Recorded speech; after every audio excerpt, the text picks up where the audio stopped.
Welcome everyone to the 63rd Kesh Knowledge Seekers Workshop. It's Thursday, May 28th, 2015. And today we'll be hearing from Mr. Kesh, and we'll have a question and answer session with, we've got lots of knowledge seekers in the background here ready to ask questions. And first we'll start off with the promotional video for the Kesh Foundation Spaceship Institute with English subtitles. Go ahead, Vince.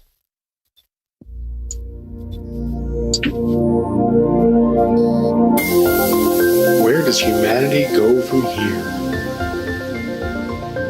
What have we tried to do? What if there is more? Much more. The Kesh Foundation is proud to announce a new way to bring humanity forward through technology that brings humanity in line with the natural operation of the planet and universe itself. The new science and technology discovered and developed by the nuclear engineer Moran Kesh centers upon the use and control of magnetical gravitational fields. This new body of knowledge opens the road to hundreds of potential applications, which offer solutions to most of the fundamental problems of the world, such as water, food, environmental contamination, and shortages of energy. The Kesh Foundation is proud to unveil the Kesh Foundation Spaceship Institute. Nestled amidst the beautiful shores of Bari, Italy, the Institute is poised to become a central hub in the spreading of plasma technology and knowledge. With its state-of-the-art 21st century facilities, the Institute will be able to provide students and staff an immersive way to learn the plasma technology, to be the leaders of the new generation of scientists and plasma engineers. The Kesh Foundation has opened the door to the world for peaceful usage of technology that is independent of the limited resources that are available on Earth. This is an understanding of how everything works together in harmony in our universe, and it applies to everything from the smallest to the biggest, from atoms to galaxies. We all are able to collectively work together in pursuit of knowledge, innovation, and solutions for our society. This learning environment is new to the world, where there will be no test to confirm your understanding. The knowledge of everyone will be respected and allowed to flourish in a nurturing environment. Hands-on testing and experimenting will be widely used in conjunction with roundtable discussions to bring all opinions and knowledge forward. Students will be introduced to a change in the ethos of working in collaboration. Students will experience firsthand how we share knowledge in a free and open manner. Graduating students are expected to share the knowledge they gain from the university within their respective communities and nations. All formal teachings, lectures, and presentations will be in the English language, with technology available for immediate translation. Kesh Foundation Spaceship Institute will be offering 3-year executive master programs for undergraduate degree students and 1-year executive master programs for graduate degree students in the following fields: space transportation, new plasma technology, health, agriculture, materials, energy. The health section is designed to make students able to live in space without the need to return to Earth. To this end, the Kesh Foundation Spaceship Institute has found processes for many diseases including ALS, cancer, coma, epilepsy, multiple sclerosis. Kesh Foundation Spaceship Institute will offer online teaching courses which will enable anyone, anywhere around the world to enroll and increase their knowledge and understanding.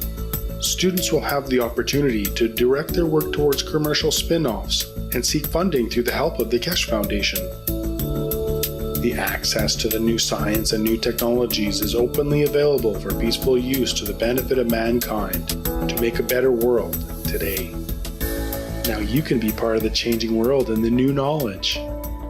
All commercial spin-offs are intended to be open source and patent-free. This is part of the core ethos of the Kesh Foundation and the Kesh Foundation Spaceship Institute. Keshe Foundation Spaceship Institute will have its official inauguration on April 21st, 2015, with courses commencing soon after on May 4th, 2015. The students of the Keshe Foundation Spaceship Institute will be the leaders of the future who will make changes in all areas of space technology, science, medicine, agriculture, and energy. Anyone is able to apply, but acceptance is through invitation only. No prerequisites are required. We will be accepting approximately 250 students for the 3-year Executive Master's Program and 120 students for the 1-year Executive Master's Program. We welcome humanity's participation in the knowledge of the Keshe Foundation Spaceship Institute. Where does humanity go from here? That is up to you. Apply today.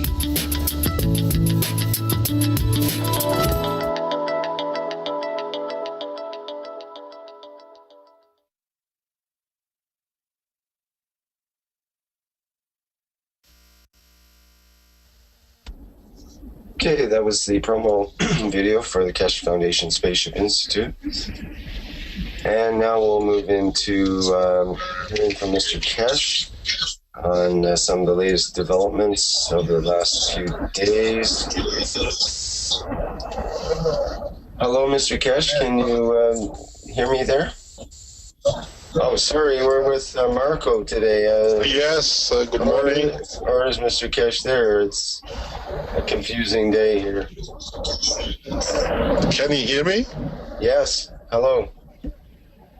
Hello, can you hear me? Can you hear me? Yes, good morning. Yes, clearly. Yes, clearly. As we usually say, good morning, good day to you. Doesn't matter wherever you are, what time you listen or watch these videos.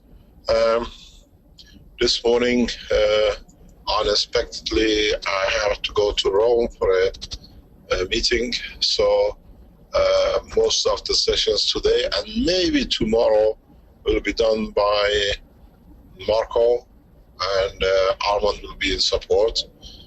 And we'll see where we go. But in pattern, there's no changes. We have to learn that all of us are not all the time in the same place, and teaching and education should not stop just because one of us is not available. And in time, the new cycle of knowledge seekers will do the same, and this way we spread the knowledge totally than being dependent on one or two people. One of the most important things today, which we've been asked to do, is to put what we said last week in respect to the work of the Keshe Foundation peace work that we indicated from 21st of June of this year. We'll try to enforce peace. And what this means is that from now on, we do not talk. As we put a roadmap for the Keshe Foundation in 2014 and 2015, this year we're putting a roadmap. And today we put a roadmap down, as we did last week in writing, in what we expect from the world leaders in respect to the peace treaty. As was asked, and we have more or less done the job. Today, at this minute, WINS can release what you've been asking, that we put the roadmap and our position regarding the peace treaty on the table. Read it.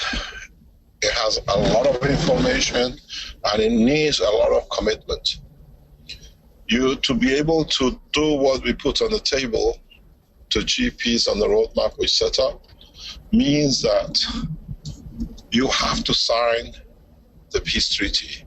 And if out of a spur of moment or emotion, you signed a peace treaty a year ago, 2 years ago, last night, or some times ago, now you are called to commit yourself to your word and your writing and your signature. We have set up the peace roadmap in a very straight, direct, and in a very clean and clear position.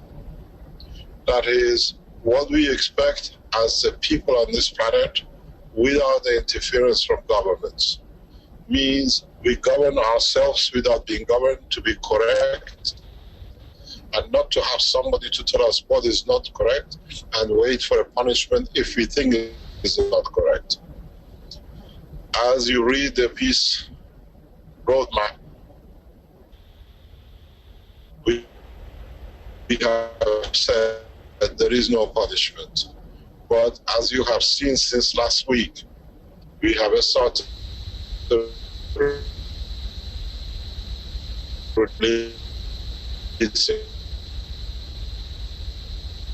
in such an insane way. It's been your dream, from shackles of controls of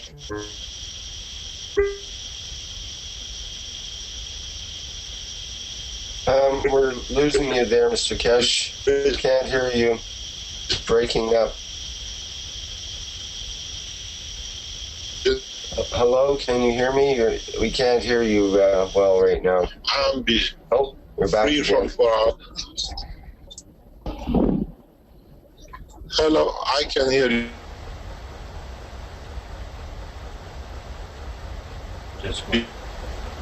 Oh, you're breaking up, Mr. Kesh. We can't hear you.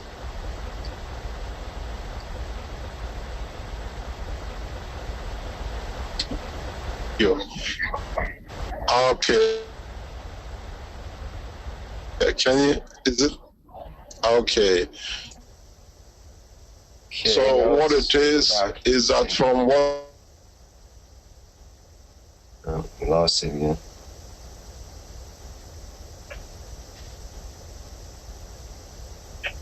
Okay. We're releasing today is a roadmap. If anyone, only by the piece of it. So in that position, we have to understand this is not a. Can you hear me? Hello? Hello? Hello? Can you hear me? We can hear you now. Yes, we can hear you now. There was yes, you can hear me, yeah. Okay. So, right. Yeah, okay, we try to, I talk very short and I go off because I'm traveling, you can do your teaching. In this position, so the roadmap we released today, you can send it to every world leader, to every religious leader, to every nation, every citizen, that this is the plan to achieve what has been a dream. Peace without conflict, peace without threat, peace without harming another person. It's possible. But one of the first things you read is to bring peace at home. Peace first at home is not with the wife and family. It's a peace with ourselves. And if we can do this, then we start the whole process in the right direction. We are not asking for anything more or less than what we have already put on the table. Last night, in an interview with Mike Harris, I released a new piece of information which makes the use of the system, even what you've seen with Professor Lutzi, obsolete. It's out of date. A process which we introduce in the coming days or weeks when I come back, the process of transfer of diseases out of the body of the man, using the same knowledge as you have in respect to the CO2 extraction from the air. You extract diseases, materials, tumors, as energy converting into matter outside the body of the man. Never been done. I have done it. It's very practical. So the shortcut is easier than the way we tried to do it and we demonstrated it. I will release huge amount of knowledge to give you the pleasure of enjoying the beauty of new science. Not to force, but in understanding there is a new way, peaceful way. There is a new way to show to the world leaders we don't want to carry on to keep leaders. We want to carry on to keep peace. Most of the conflicts, we've seen it in the Ukraine situation. It was clash of personalities and who wanted to dominate Ukraine. European creating a false war and Putin standing in front of it. And we saw who won. The Americans did not even attend the peace conference, the negotiation, because they knew they were wrong to start with, because it was initiated on the religious basis on the cover of politics. And now we've seen, as the core team put support to it, We saw how in the past 7 days, 10 days, American officials congratulating the Russians for achieving peace in Ukraine the correct way. So peace can be done in a very correct way without any arms. And as we said, read it in the page 4 and 5, you understand we are ready to bring satellites in no commission condition. We are not destroying anything. As we said, out of commission. If they are set to be used for communication purposes worldwide, we support. If they are used for military actions, we bring a condition that will not work. The same with the aircrafts. Today I attend a meeting by request, emergency or urgent request of the people, the organizers, to be able to talk with the world leaders in this level in Rome.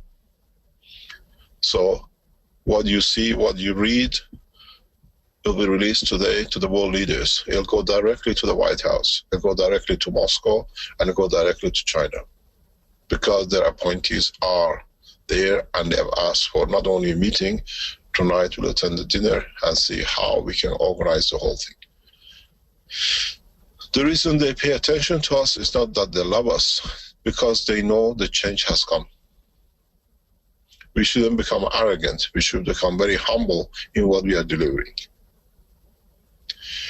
Arrogance will blind us. Humbleness will give us strength. You've seen yesterday in the last part, we start opening this plasma technology in a different way. And immediately with the facilities we have, Dr. Antonio, Marco, and the others went into the lab starting the process. Because if they get it right, they can show they can fly without the fuel, without burning any material. This allows the other people around the world to carry on, and in collectively, we do not need. We need organization of peace. You will bring together the energy to force peace, not the foundation. And I ask you one thing, be humble, that for the first time we can achieve peace without war. In the Second World War, we fought to get peace in Europe, but we fought for it. This time there is no fighting. And that's the beauty of it. No destruction. No danger that anybody can call the Keshe Foundation a terrorist organization. We are not terrorists. We are active scientists who want the beauty of this planet to be shown to humanity. I thank you for your time. I try to go offline because I'm traveling. I get cut off and on. I'll be online. I'll be listening. And I hope you're strong enough to put this information out with pride, not just because you have to. Thank you very much.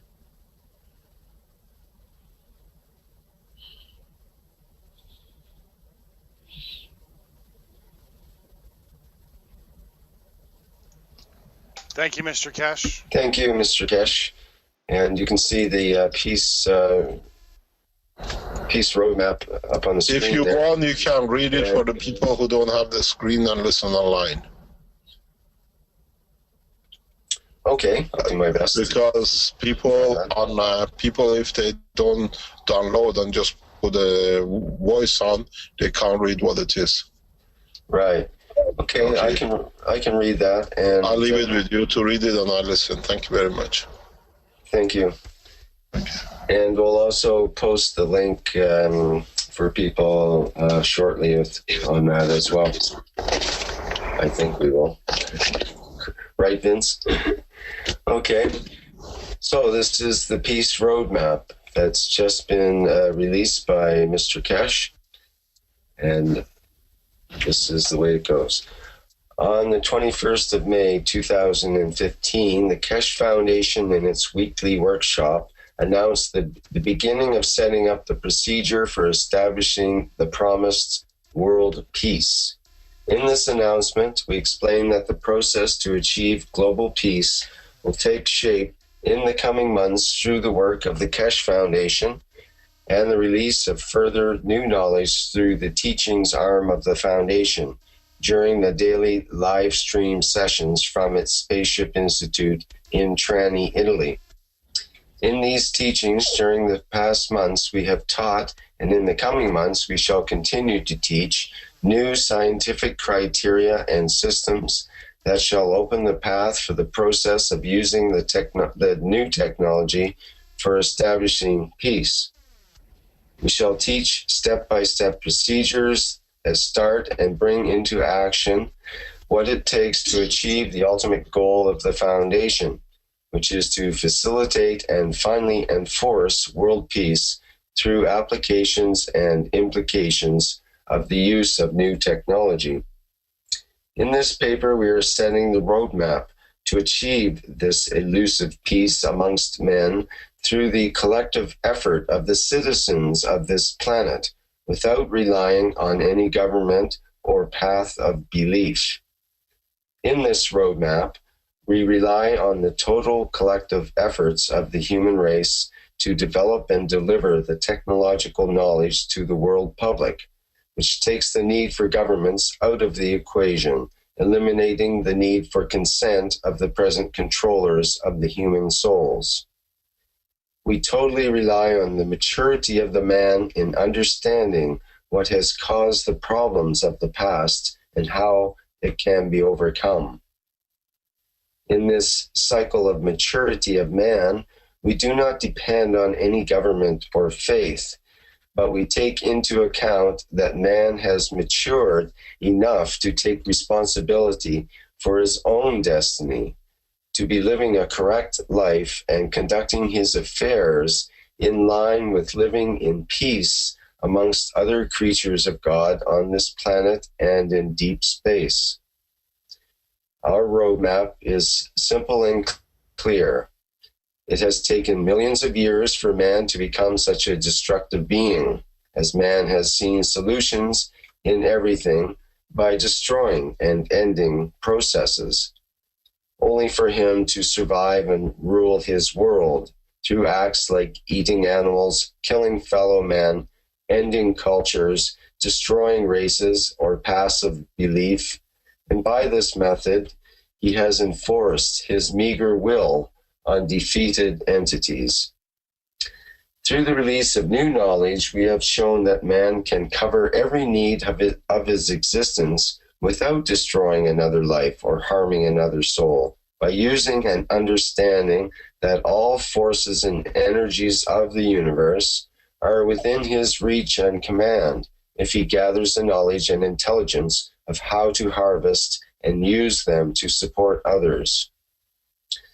Thus, with the release of this new universal science and technology, we have been and are taking step by step the essence of killing and destruction out of the RNA and DNA of the man, that he does not need to teach his children the mistakes of the past. And hence, for the first time in the life of this creature of the universe, we can introduce the process of attaining without needing to resort to the destruction of any other being in the universe.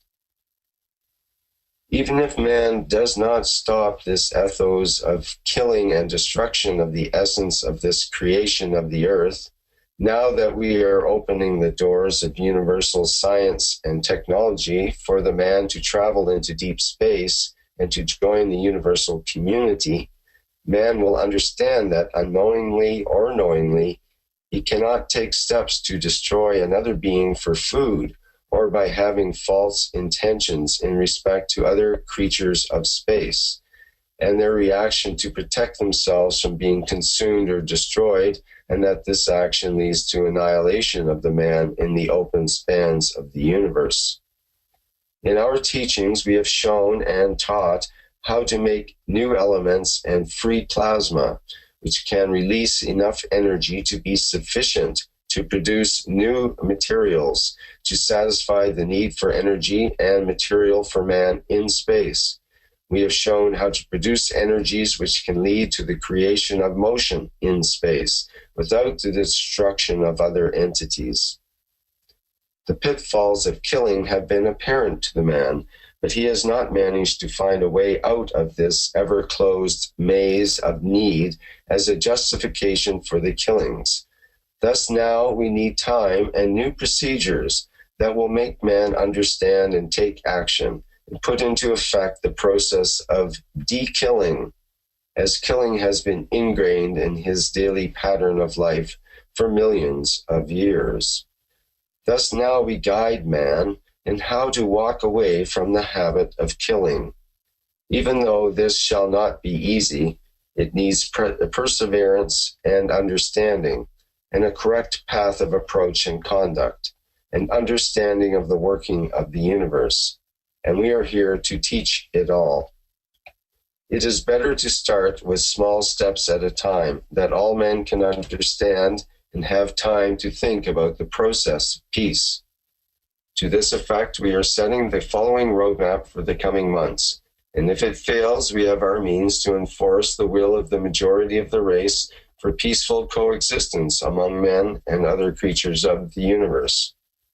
To start, we appoint one peace day per month, starting from June 2015, so that man starts making efforts and thinks about the alternative and correct path.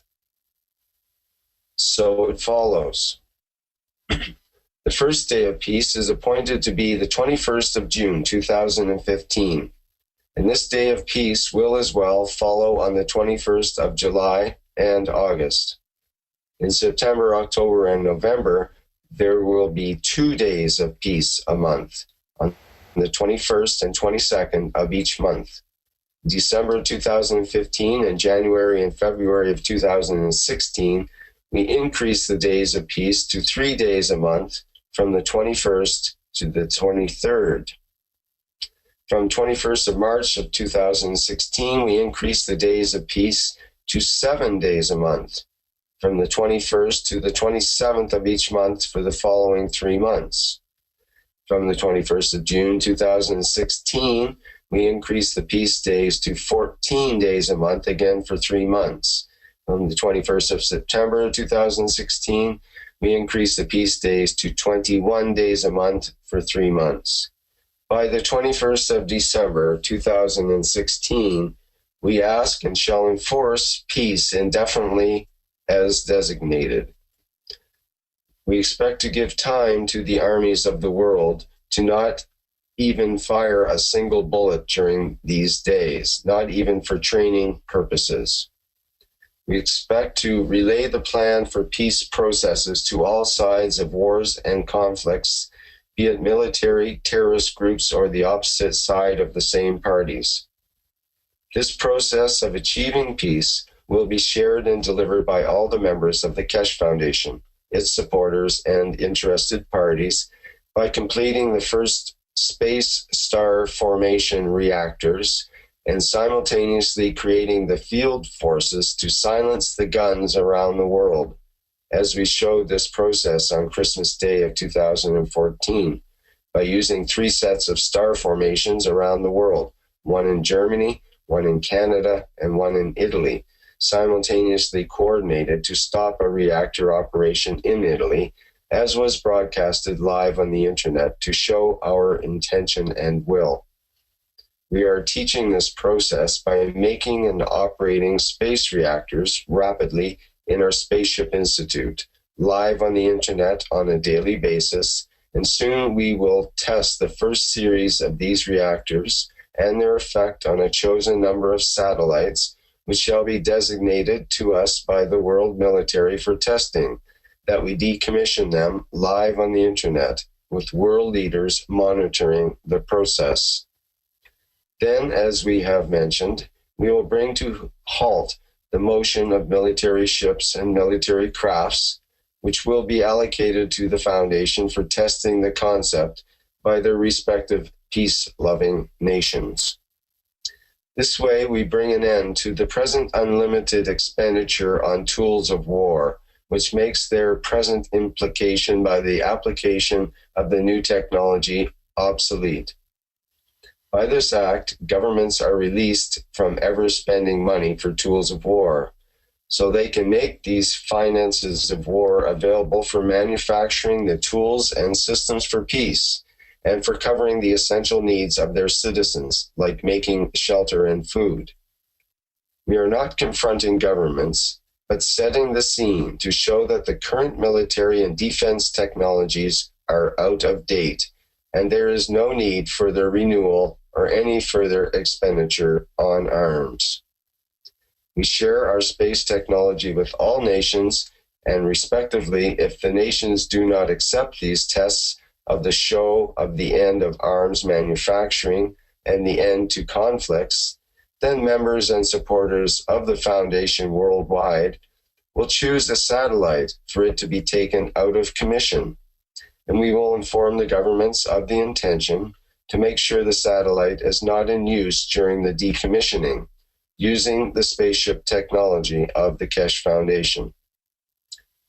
With this gap of 3 months from 21st of June 2015 to September of 2015, we give governments themselves a chance to start the process of reallocation of the works of military factories and arms-producing companies to the production of new systems for the new technology for peace, so that jobs can be preserved. With this roadmap, we call upon all Kesh Foundation supporters to allow all national leaders and spiritual leaders of your communities and as many citizens to be aware of our intention to start the peace process, starting from the 21st of June of 2015. If within the first 3 months we do not see any movement with this process amongst the world leaders, we will begin the process of showing the power of the technology and our wish to start the process of peace as one nation, one planet, and one Kesh Foundation family. In this process of enforcing peace, we shall not harm anyone or any soul. We shall not cause any structural damage or any physical or financial losses to any nation. But we will stop warships on the high seas and decommission fighter planes of all nations on the runways. And we will erase the memory of so-called men of arms, that they shall not remember why they are carrying arms and what they were fighting for. This time around, there shall be no punishment for anyone, but only progressive development and release of more technologies to be available, that the old ways become obsolete. In this manner, more and more knowledge, science, and technologies shall be released into the public domain through daily teachings at the Spaceship Institute, that these actions force the disarmament and the unity of man, and the end to all wars. These advancements in technology, as has been shown, are in CO2 capture, health systems, star formation systems for creation of lift and motion, production of water units, creation of low power through the use of GANs and nanolayers. We welcome everyone to support this move, and if need be, we shall show the man that out of fear of loss, he shall agree and connect and erase the ethos of war from the memory bank of his brain. We have the technology to do this. We have shown its work over the past 10 years. Now we are ready to use it to start the process of the roadmap for achieving peace. We invite political and religious leaders to join us to achieve this goal, because if we take this step, then there is no need for either, as they have failed the man in the past. I am resolute as the founder of the Kesh Foundation to see this process through. As shown in the past, we let governments be divided between peace and war, and now we let the citizens of the planet take their future in their own hands, and let them take their position in the universal community as peace-loving creatures by changing their old ethos. With this process, we'll bring an end to the old system of section leadership as presidents and kings, and we will bring an end to the religious structure to abuse. I've put an end to the process of religion and religious abuse in the name of God, and I have abolished the process of using the name of God to abuse and force abuse of the man. With this roadmap of peace, I declare the new cycle for the men of the earth, and with this cycle of peace, with trust in one's soul and action, that the new promise of unity becomes reality. As I have the knowledge and elements of the universe at my disposal to bring the peace to this planet in my time, I accept no deviation and no negotiation, but only the path which has been set above. The change has to come from within, because if I force it, then it will be harsh and unbearable for every man. I call upon the world leaders with this open letter to start the talks for the universal disarmament of all armies. And I give assurance that I shall see that no man will harm others, if need be. I take no position in this process, except the monitoring of the process for man to achieve this peace through correct transition. I have all that the universe has to offer at my disposal to bring about the change. But it is in the hand of the man to start the process so that I can assist. In my name I will act, and in my name I shall succeed, if needs be single-handedly. My call for peace is unconditional and irrespective of race, religion, and color. I aim to achieve peace in the appointed time. My wish and my command it shall not be diverted from. I call for all men of peace to come together to see the beginning of the most beautiful time for man on this broken wing of this endangered bird called Earth, flying through the space of the universe. In my name, and then parentheses, even though some would like to call it the Messiah, 27/5/2015.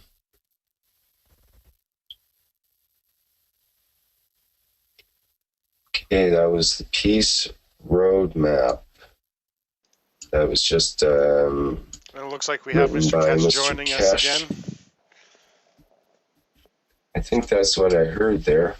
Thank you for that, Mr. Kesh. And I know there's lots of people on live stream that... I can barely hear you there, Vince. Are you there, Mr. Kesh? Yes, I'm here on and off.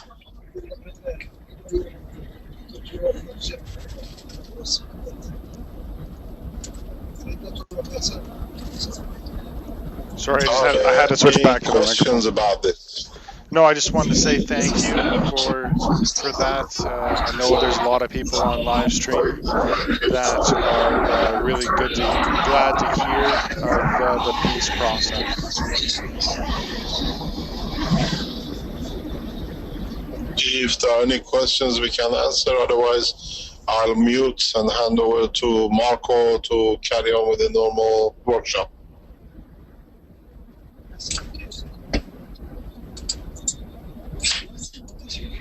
I think I got people saying on live stream that I think we're done talking. Let's get to the action. They're saying that the live stream was not working, so I'm wondering if there's a problem there. No, I've already checked, Rick. Okay. It blocked out for a while. I had to go out and come back in again. Okay.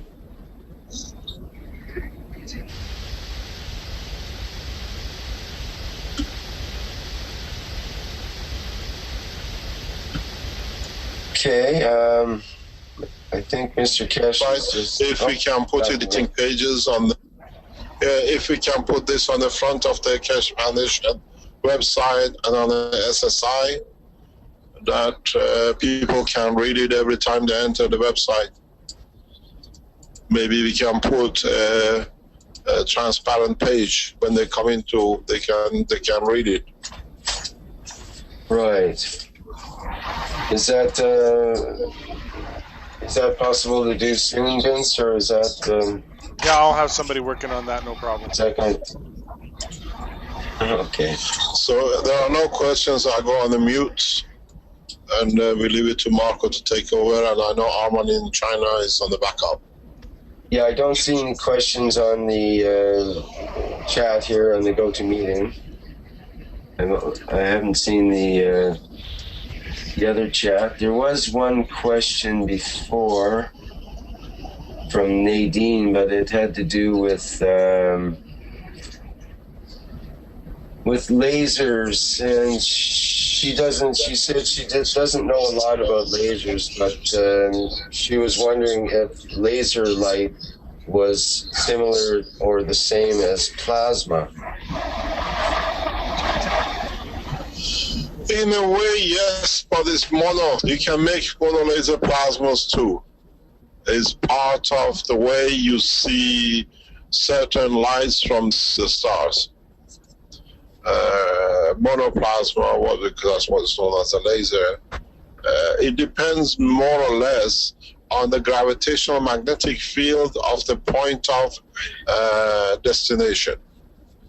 Whether light is released from the, let's say, star, on one side you have a different gravitational magnetic pull, you don't have a mono.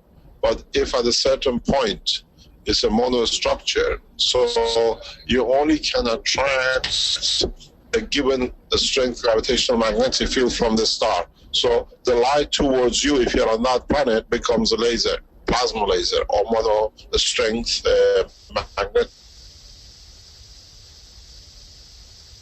field. Oh, we're losing you, Mr. Cash. Is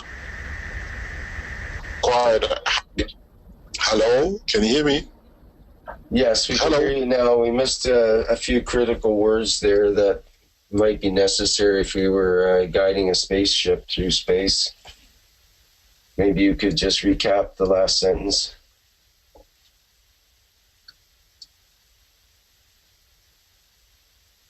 Oh. Mr. Cash, are you there?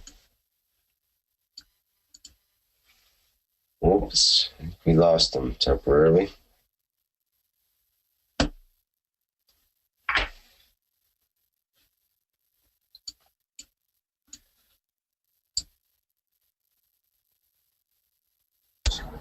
You can hear me? Oh, now we can. Yes, we lost you. Yeah, I think I better, if you put this question down for Monday, when we speak about the plasma, and bring it up, we'll explain in detail, in an exact scientific way. Okay, that's a good Or idea. let Marco and Armand explain. And I'll go offline because I'm traveling, keep on cutting off. So we explain this in detail. I'll hand it over to Marco and Armand. Okay, thank you, Mr. Thank you very much for today. Thank you.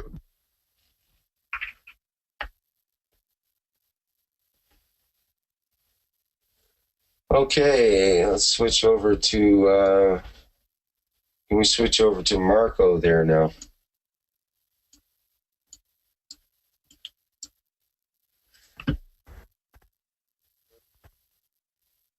Sorry, I just had to unmute and everything else. Just 1 second here. And I'll just put in just briefly put in the link for the Mike Harris interview, I thought. And also, Rick, I'll send you a link here that you can also put up, or you can click on the piece banner in the homepage of the Keshe Foundation site, and it will take you to the text that we just seen on the live stream. Oh, perfect. So that is already up on the website, and we're working on other means that it's more visible for people. So if you want to head there to check it out, that's not a problem. It's already there. Okay, do you have the link? Where are you going to place the link? Is it? Do you have it there handy? Yeah, just the Keshe Foundation site. Okay. Or if you want to go directly to it, I can give you that link as well.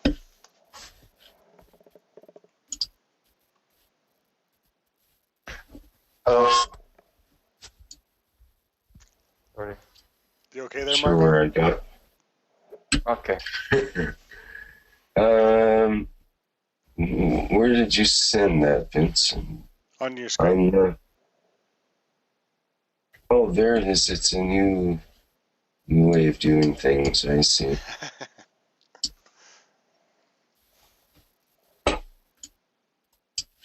Okay, let's see if I can put it in here. Somewhere that everyone can reach it and copy it and send it to governments and to all the chiefs of the armies and wherever it should be sent. It be great. Yes. And again, thank you to Mr. Kesh for bringing that forward, because I think humanity needs to be able to come together on the peace and be able to stop the war.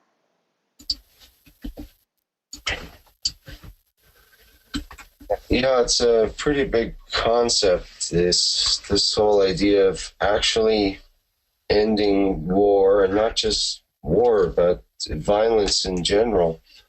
And we do see quite a strong move that way in many respects in the world now.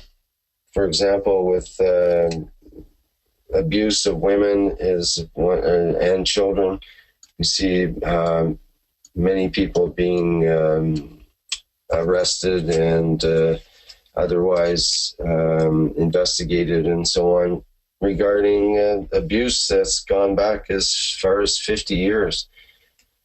And we have the natives getting a resolution of some of their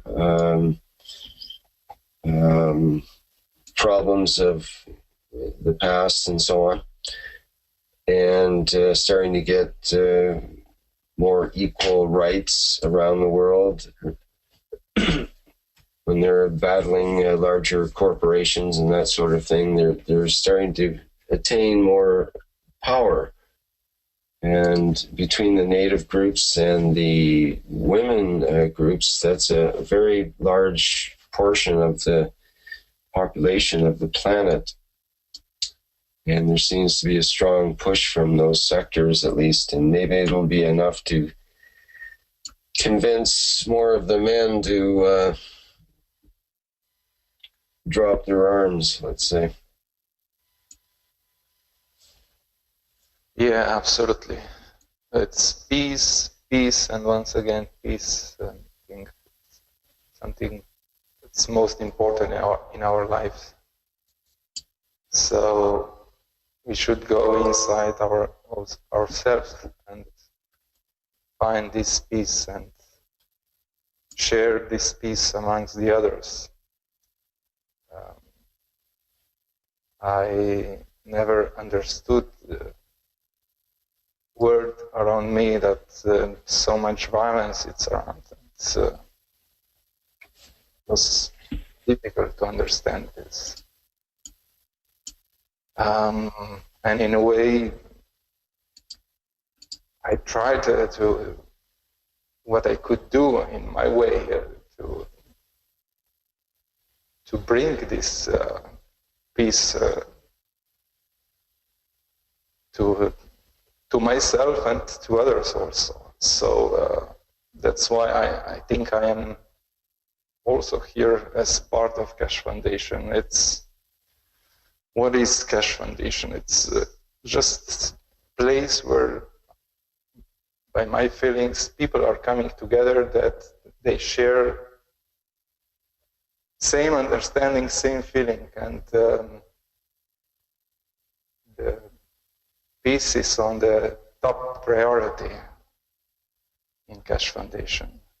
So I would like to thank Mr. Cash that he brought up this roadmap, and that we have all support from him, from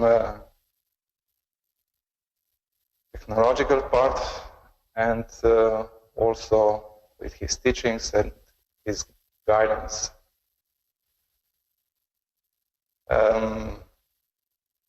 I admire him because he's sharing his knowledge unconditionally. He's not jealous at all. you can see that scientists try to protect their knowledge and try to make patents to make like small kingships, I would say. But Mr. Cash is sharing his knowledge freely with all of us, with world population and government. So when we see that our governments are not doing their job, we should take actions on our own. Everybody knows what is right and what is wrong, and war is wrong. Peace is right. So let's go to ourselves, inside ourselves, and try to find what we can do, small things that we can do, and from each of us brings small piece that the big picture of world peace will come together.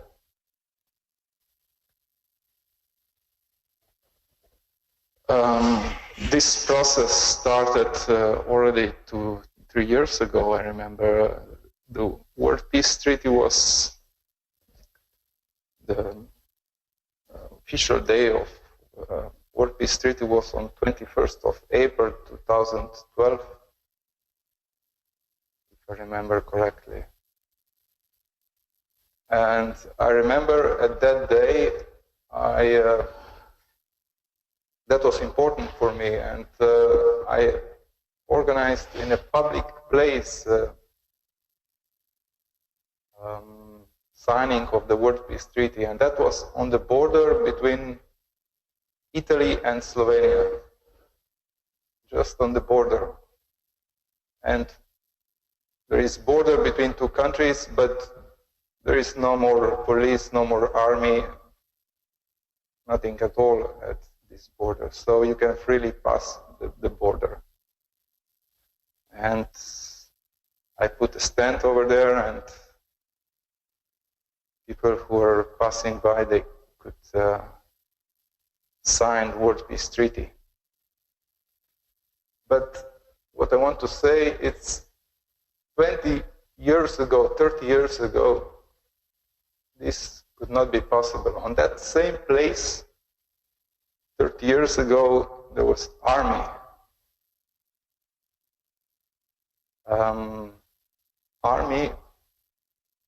Armed officers with weapons to protect the border. But during the process of creating European Union as one union without borders, that border slowly came down. In a certain moment, armies went from the border and police changed them, but they just check from time to time that border. And 10 years ago, even police is not checking border anymore. So what I want to say, if we would be 30 years ago, we could not imagine that sometime in the future this border will be freely passed as it is now. So the same it is now. Maybe it's difficult to imagine that in a few months or a year there will be a world without arms. But let's start with our wish and work in towards this goal, and we will achieve it. We know what is right and we know what is wrong. So we know that peace is right, and let's take action towards this peace, inform our governments what we are doing, and ask them to follow this peace process. And at the same time, we should educate ourselves how to behave correct, how to also provide ourselves with everything that we need for our lives without abusing each other. Let's try to teach ourselves right conduct.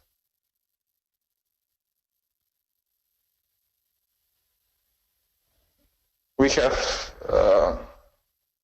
all support from Mr. Cash, so there is no way to fail. And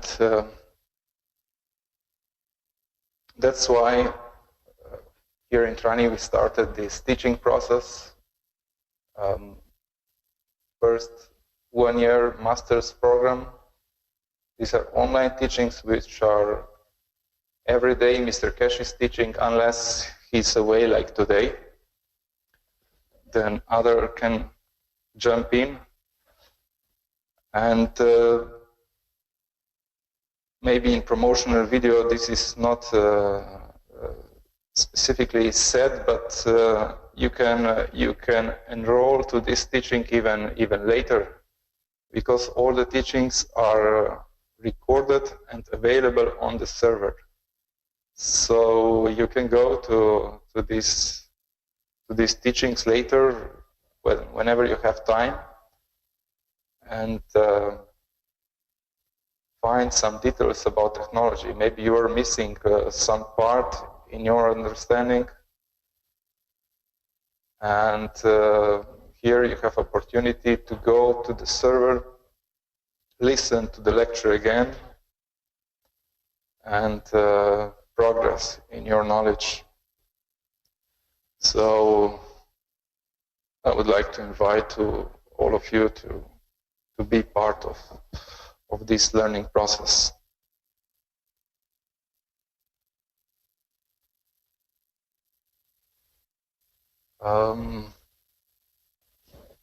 And there are these public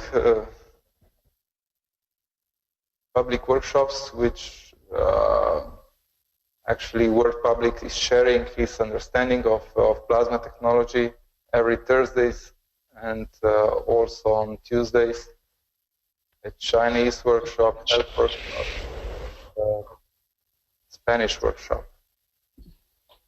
So I would like to invite everybody who has any new understanding on or who can add to the knowledge of the plasma technology.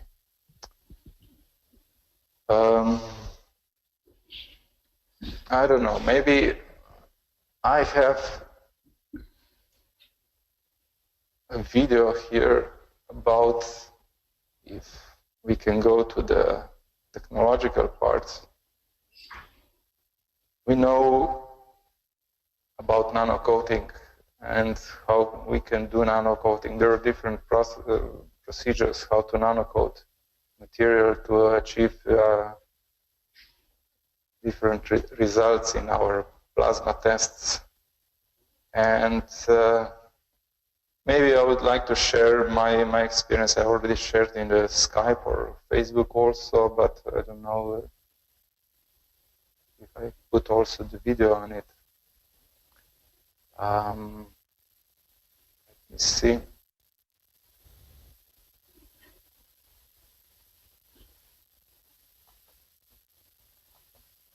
Usually we use caustic to nanocoat the materials like copper or any other materials.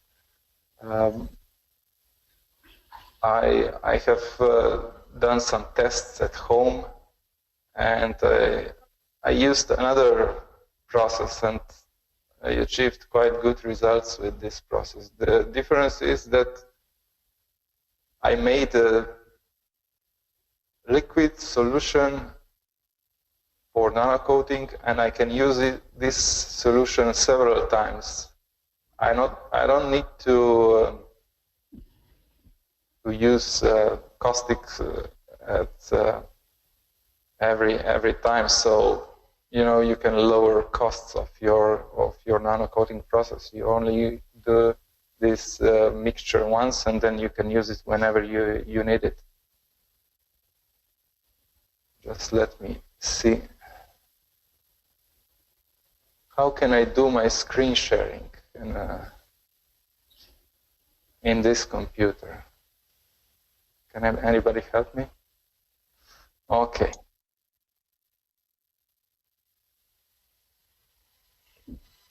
Okay. I will try to put the video on.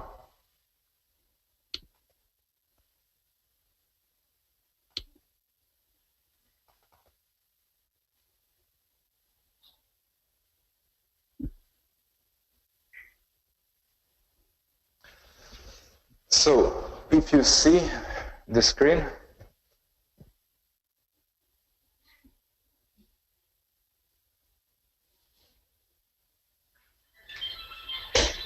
there is a plastic box, and inside this plastic box there is white solution.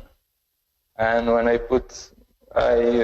just use this for copper, to coat copper, and whenever I put copper inside, copper was nano-coated. So here are some close pictures. I'll try to explain how I'm doing this. This was done at home, and as I'm now in Italy, and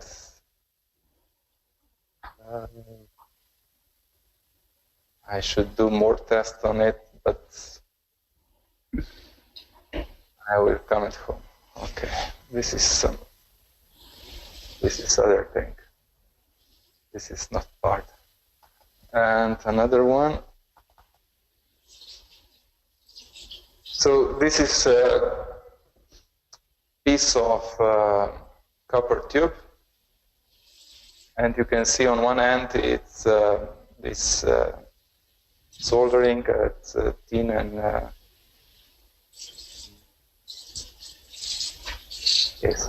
soldering composite on it, and on this part you cannot achieve nano-coating. So you can separate which part you can nano-coat and which part not. What I did,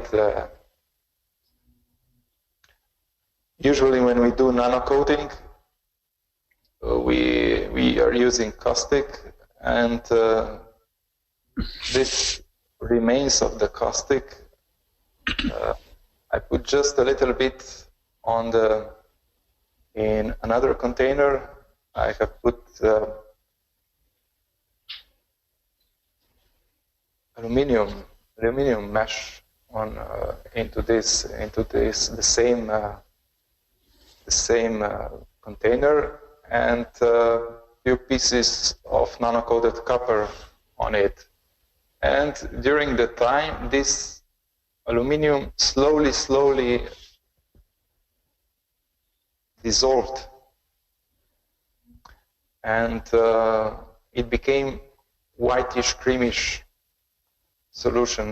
What you can see in the background is this whitish solution, and this takes time, 2 weeks, 3 weeks. It should be a very slow process. And then I just added water, and in this solution, when I put copper, then I achieve this nice nano coating. So I don't need to use caustic again, and in this way I can save some costs. So maybe to somebody, Marco, could you repeat what the solution was again that you used there? Usually we use caustic and we add hot water. That's the usual process to coat copper. But when this caustic cools down, then usually you just throw it away. I use just a little bit of this caustic and I put aluminum mesh on the bottom of the container. And then this, and also some pieces of nano-coated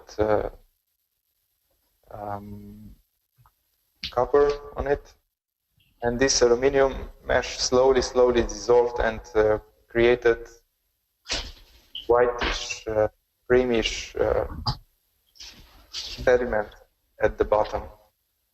When this was created, I added water, and in this solution then later I put copper, and this picture that you see, this is the result of copper, which is, you know, a few days. Sometimes I leave it also 14 days, depends. Totally immersed, it would be, right? In this solution, this whitish solution that you I see, interesting. Well, definitely when aluminum gets dissolved with caustic, hydrogen is released, which is a pretty powerful combination in there. So somehow that is enough to create the conditions, apparently. So that's interesting. So what is it? Could you tell me? Sorry, go ahead. No, I just want to say, if somebody sees this interesting for him, let's try it and do some improvements or whatever. As I said, this was done at home, and here there's the opportunity to do these tests more. And can you tell me what's the quality of the coating? Is it smooth and hard and shiny, or more flaky and soft, or how would it be? It's not shiny. It's black. Yeah, it's black, but not shiny. And will it rub off on your fingers? I tried, but I could not remove it. Well, okay. Mm-hmm. You know, when you use some sharp scraper or whatever, you can still remove it. Yeah. Right.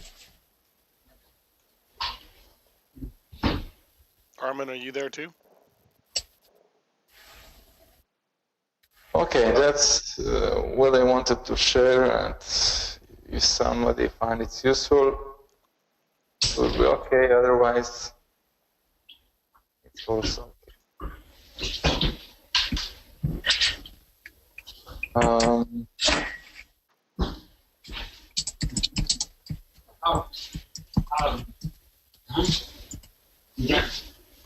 okay. Okay. So, do we have anything else in this workshop? Is any other presentation? Anyone else wants to present his things as it was in the other workshops?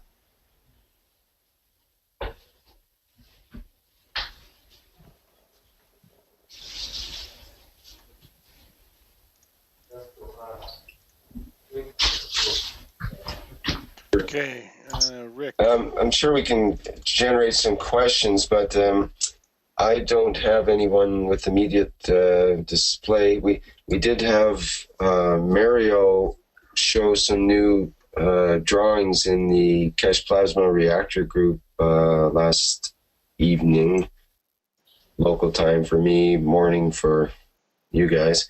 That was interesting. He described his drawings, and when we discussed that for more than a couple of hours, I think. But second here, I have to get going on. 1 minute.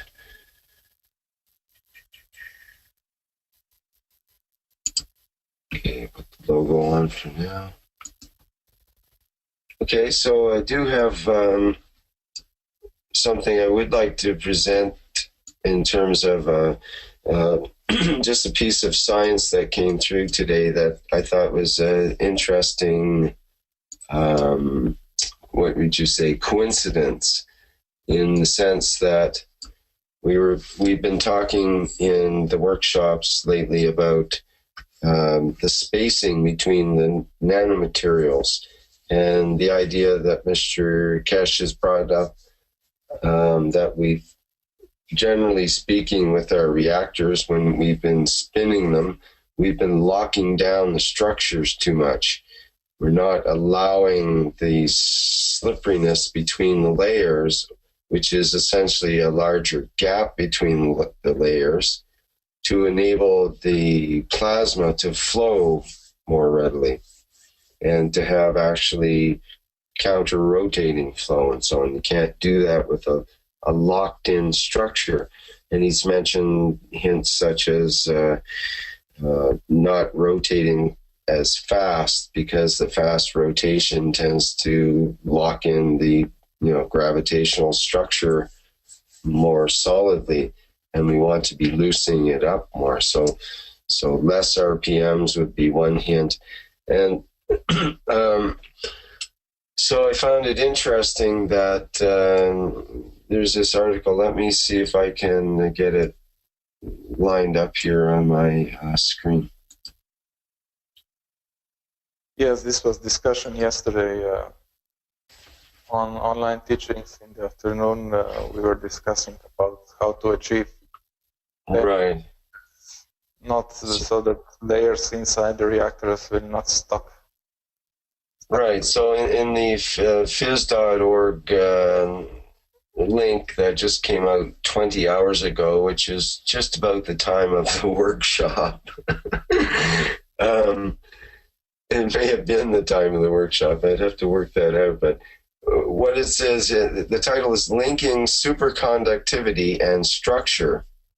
And you can see this diagram. Everybody's seen that? Oh, yeah, it's coming up in the live stream.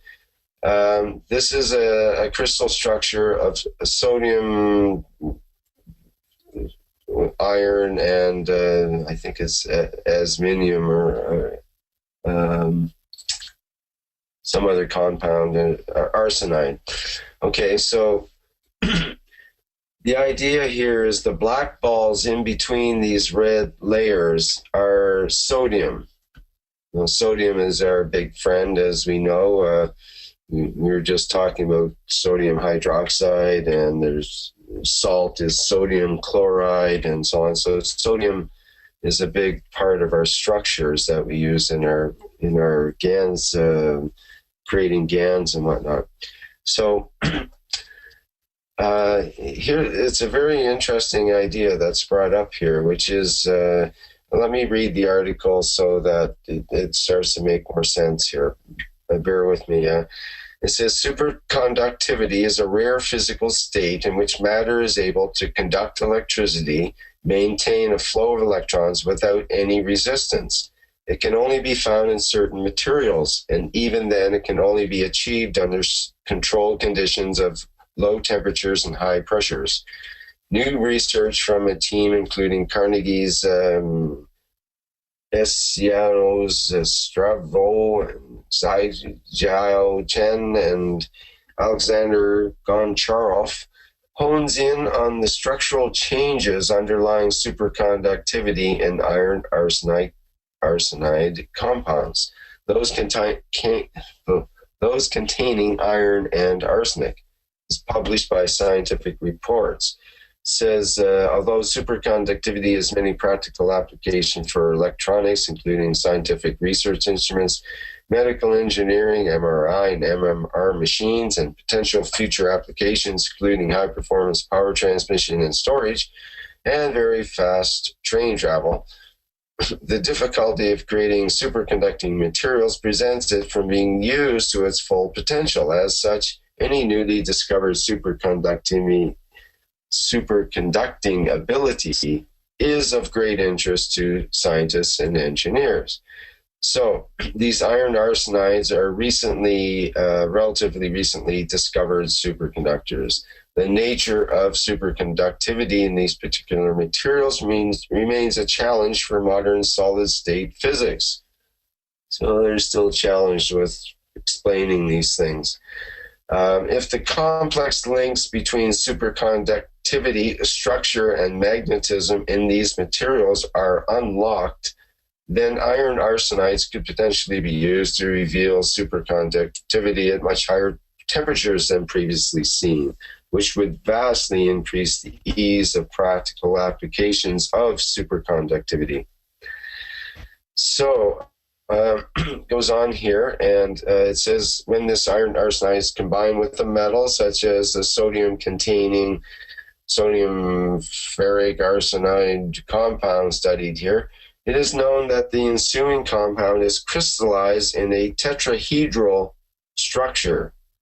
Tetrahedral, ring a bell? Okay, but until now, a detailed structure of the atomic positions involved and how they change under pressure had not been determined. So the layering of the arsenic and iron in this structure is believed to be key to the compound's superconductivity. So the layering is key to the superconductivity. However, under pressure, this structure is thought to be partially mishappen into a so-called collapsed tetragonal lattice, which is no longer capable of superconducting or has diminished superconducting ability. So this is what it looks like. It collapses. The structure collapses under pressure.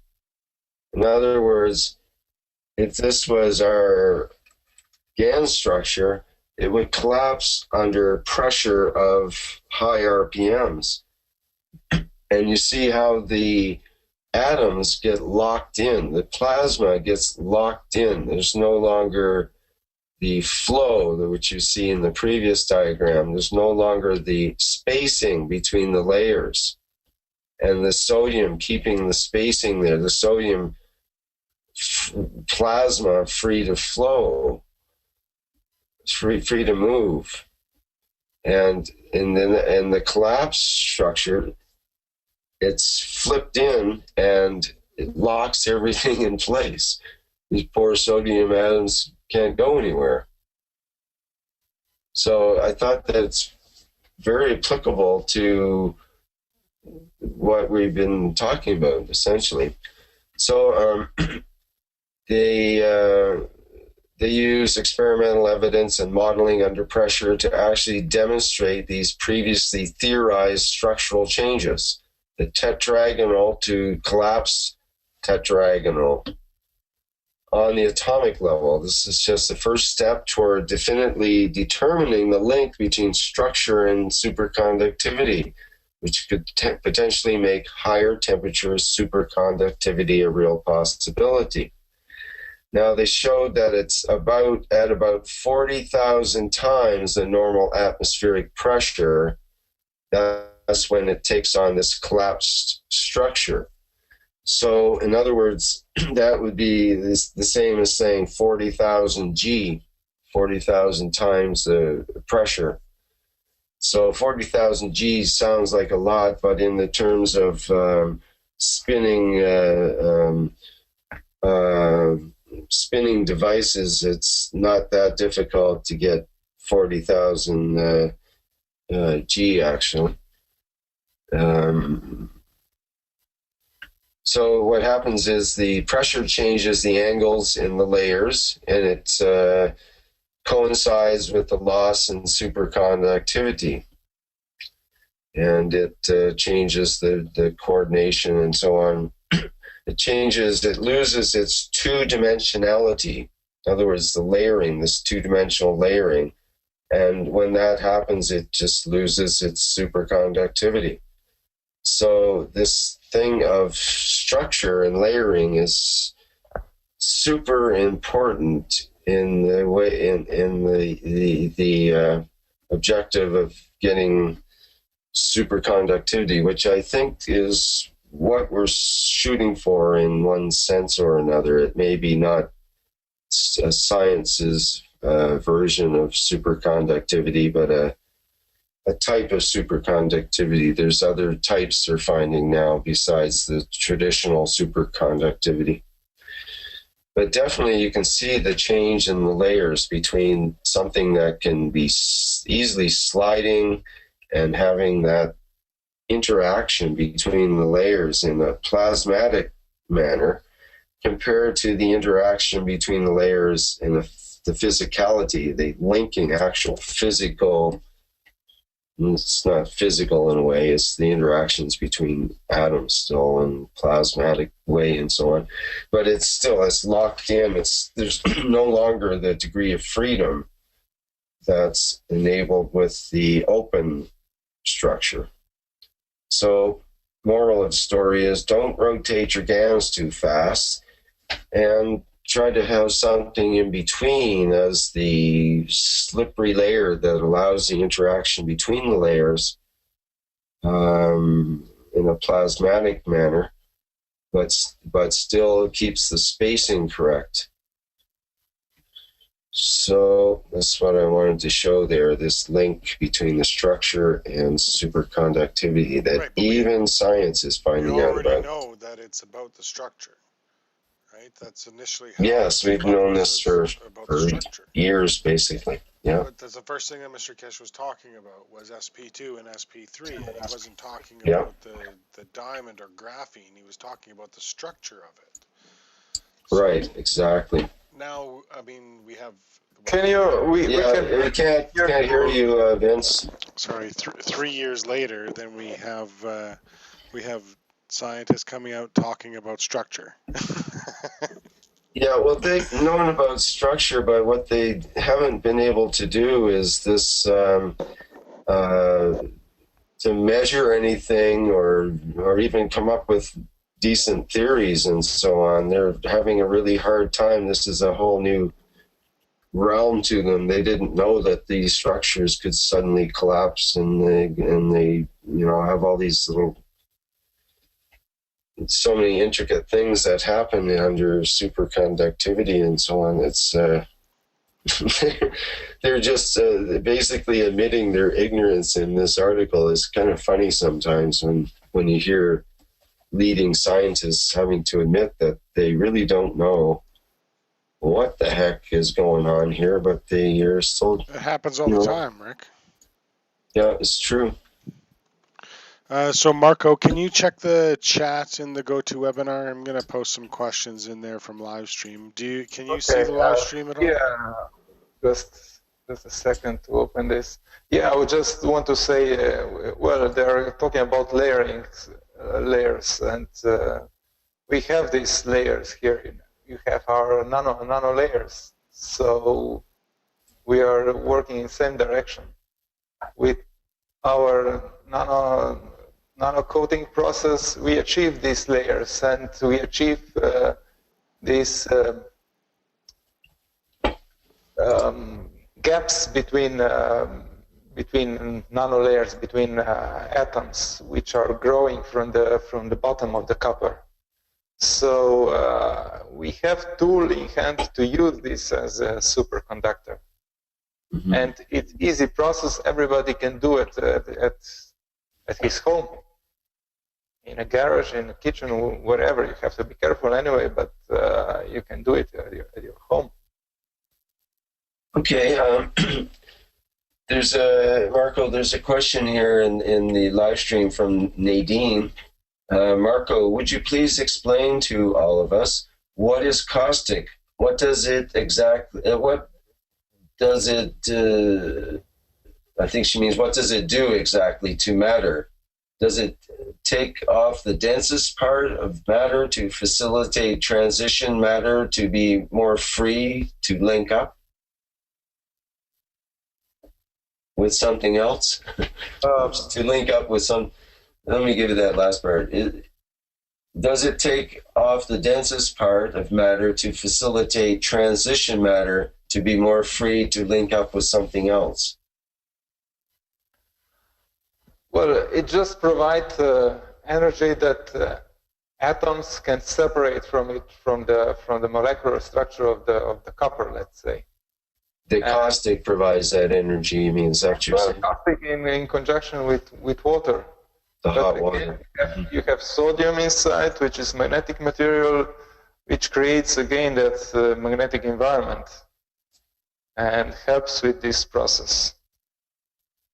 So when you create this first layer on the top of the copper, you already create this Magrath environment. You have separate atoms, and when they interact between each other, they create like Magrath, magnetic and gravitational, and they pull out other atoms from the structure of the copper. And then this process carry on until it's thousands and thousands of layers. Then you can see that black coating on the top of the copper. So that's the process. You can do it other way also. You can do it with electricity, electric currents. There are people who are doing coating with electric current. You can achieve it also in that way. So if there is anybody here who has more experience with nano coating with electricity, he can explain.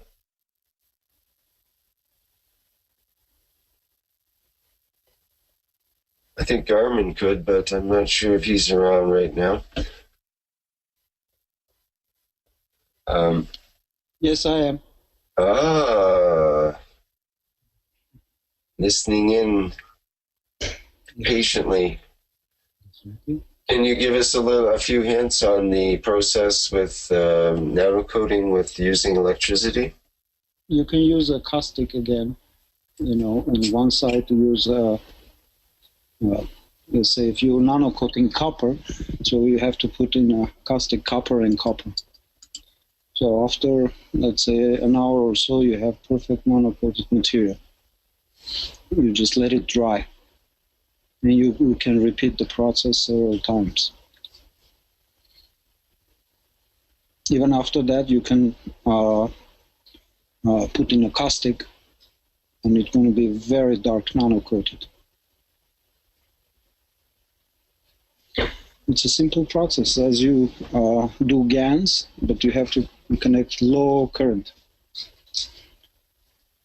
So it takes an hour and two to nano coat a very sizable plate. So then you do drying process again. It's a different way, actually. You force the atom to release. The other way, you pull the atom to release from the material. Actually, you create a right temperature, which the atom release from the surface. This way, you just force the atom to be released by applying energy. Any questions?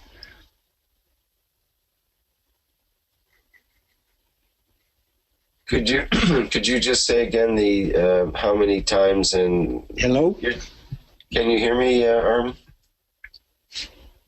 Hello, can you hear me? Stop. Hello, Armin?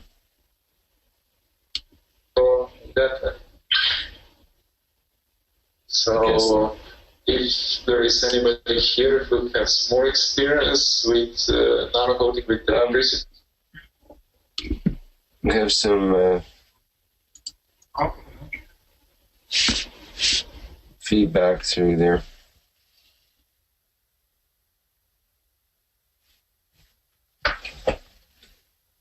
Guys, you heard it, or the connection is bad in here sometimes, disconnect. I heard, but not just whatever you just said. I was going to ask you to repeat the part about how many times you and for how long you would apply the. I assume it's what, a couple of volts. Yes, couple of volts, and you can see it yourself if how dark it is. But how often would you apply the couple of volts, and for how long during that, say, an hour process? It depends how big your material is. Okay, say it was a pie-shaped piece. How often would one apply the power in that case? Pie plate. Actually, you will see it yourself if in the water, actually, in the hot how dark the material is becoming in front of your eyes. Can't quite hear you there, Armin. So you let it dry and you repeat the process again. Oh, I think we're getting... Couple of times it's okay. I think you can build up enough layers. If it's dark, that means you have more layers. Again, Right. Disconnected. Disconnected? Yeah. On the live stream? I can hear you, Armin. Hello? Or are we getting... is that a recording? What we from the can live do stream? is nothing.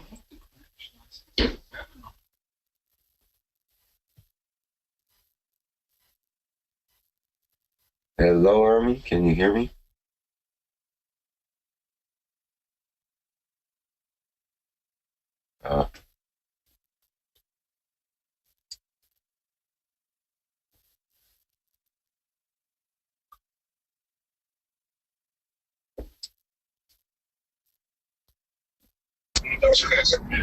Can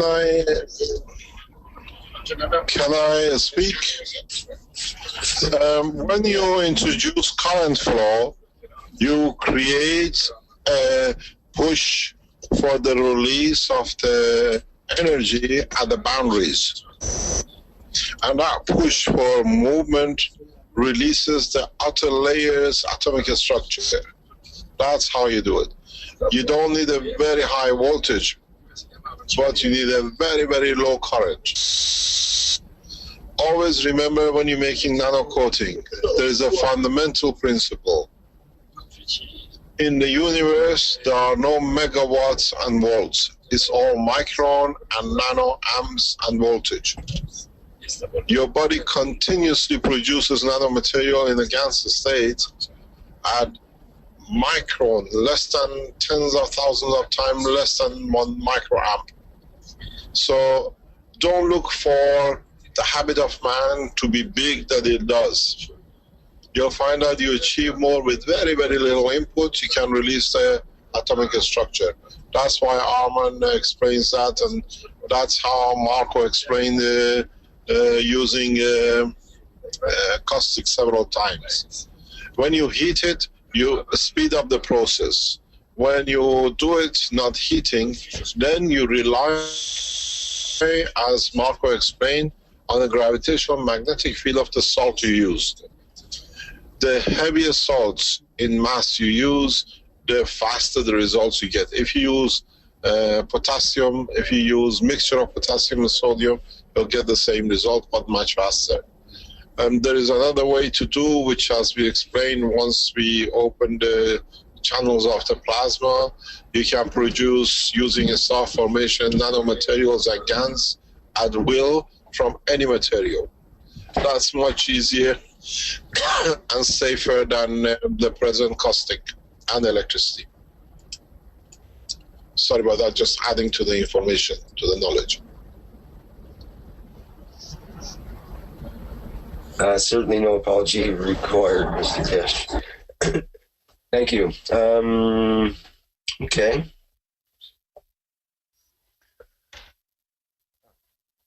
There are some questions here. Yeah. So you use a wire brush to remove the nanomaterials. Then how would you attach the materials to another material? Yes, you can use brush also to remove nanomaterials, but I don't understand question why you would like to attach materials to another material. Here we are trying to work in a plasma, and you want to go again to materials. So I don't quite understand this. The only place I could see maybe would be what about nanomaterials used in the reactor along with the GANs and dry GANs and so on. Yeah, that's what we were talking yesterday on online teachings.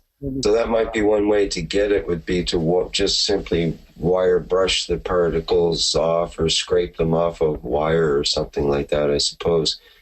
But it doesn't seem like the best way. Yesterday, but not with a brush. He used a knife, and he softly scratched off nanomaterials.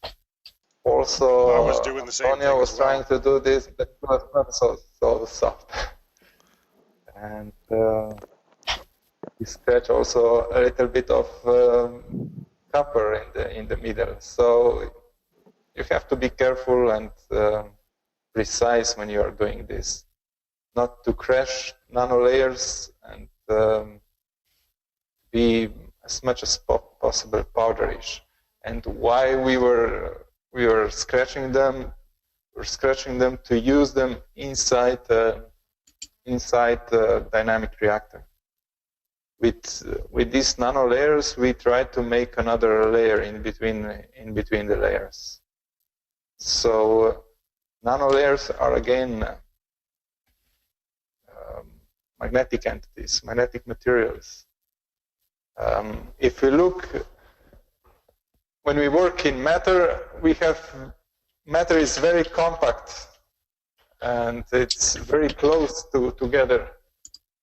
Let me see.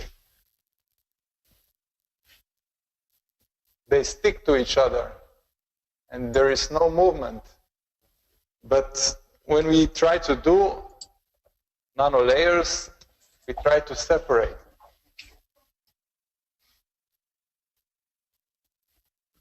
So that we have this gap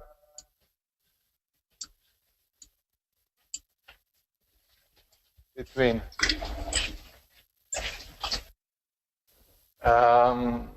Then we don't need to work with materials anymore. We have a magnetic environment here in between these gaps.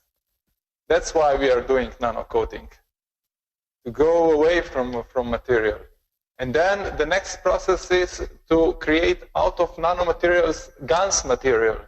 So we put it in a salt solution, and let's say we get copper oxide GANS. And this is even more loose.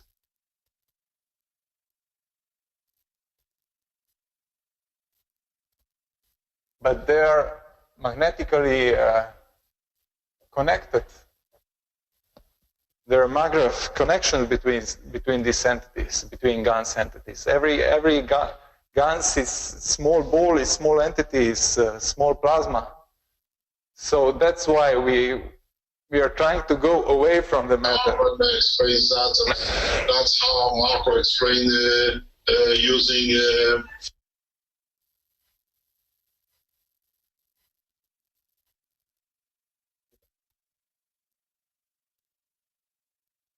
Okay. I thought it's a comment. So here, in a matter, everything is compacted. So no much place to move. There is vibration, but because of this vibration, you have heat, you have losses and whatever.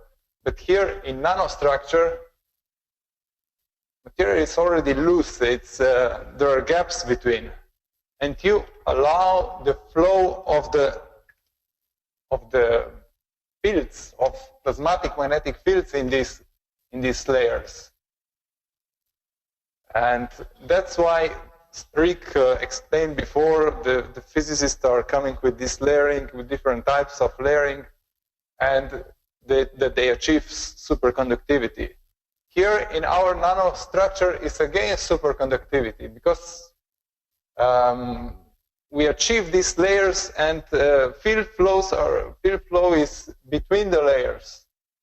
We don't have this vibration of electron anymore. We have magnetic connection between atoms, between nano layers. So that's why this is superconductive. But as Rick said, when they squeeze these nanolayers, they lose their property of superconductivity. So again, when we are working with these nanomaterials, we should not touch them much, because when we touch them, we squeeze them, and they come more together. Then again, we go to the matter again.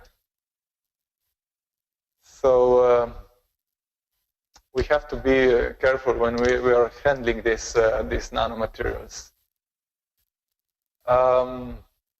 Maybe what is important, and on online teachings, people who are participating on online teachings, they heard about this, and sometimes we don't achieve results with our nano-coated wires because we didn't position them in right position, in right sequence.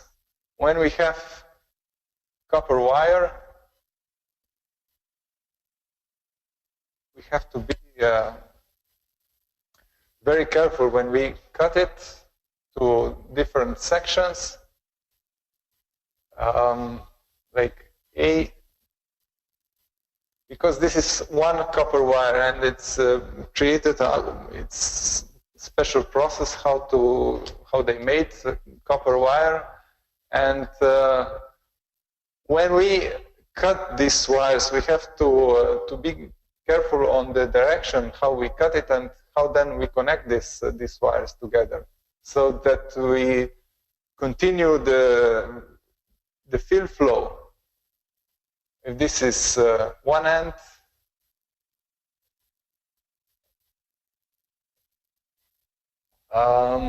when we cut these pieces and when we nano-coat them, we have to be careful about this direction. And when we put them, if this is piece A, B, and C, Giovanni, do you have this in your notes? So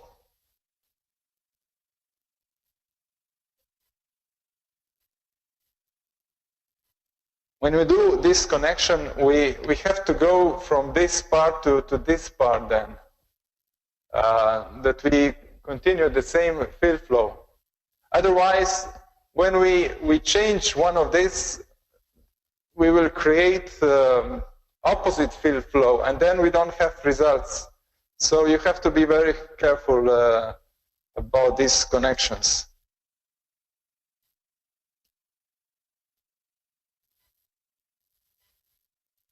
Is it so? Okay.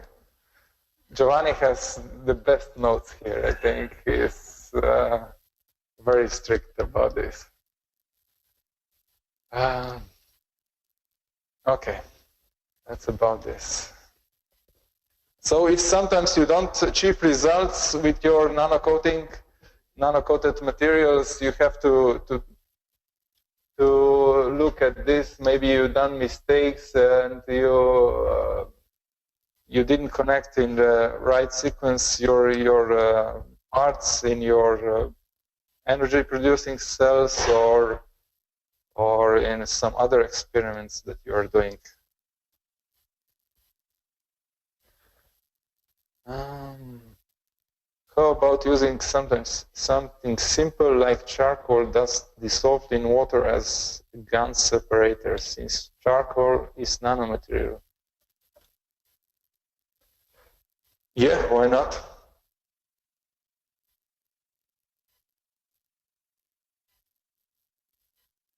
Yeah, maybe. If you have these dynamic reactors, please try, and maybe next session you can inform us also about your experience with this. So if you want to nanocoat a magnet made of iron, would the coating from iron the same as having nanocoating from copper? Yes, it would be the same. It would be the same. The problem is when you will do nanocoat. If you want to do nanocoat, if you want to nanocoat the magnet, and if you do it in a caustic, most probably you will lose magnetic properties of the magnet because of high temperature. So you should use some cold process with electric current or some other process. I hope other people will come with their experience into these workshops and share it, so that we don't try to cover all this knowledge, because in the end, who will profit out of this? Just to make money for themselves? Well, yeah, maybe.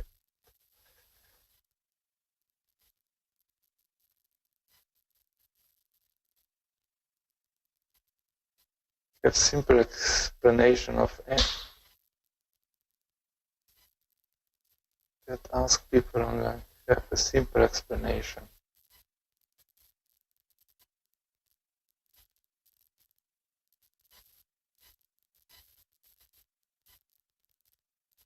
So why NaOH and why KOH? You create this environment to release heat, and again, it's magnetic material which pulls up the atoms from the surface.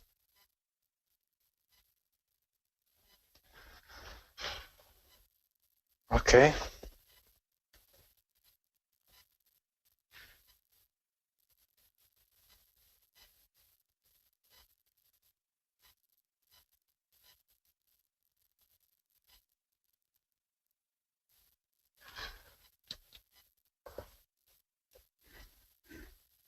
What are the conditions that cause the collapse of an established free plasma, and can the free plasma be re-established in the rest of the reactors? In the rest of the reactors are still active. Well, in a way, you cannot collapse free plasma completely at all.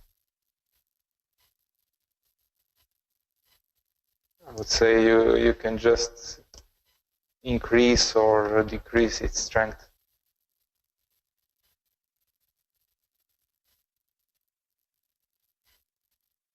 Plasma be re-established. Yeah, free plasma can always be re-established.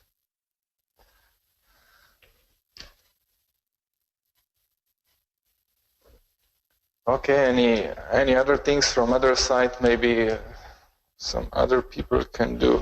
Otherwise, I can try to remember from online teachings what also interesting that people here in public teachings can pick something from.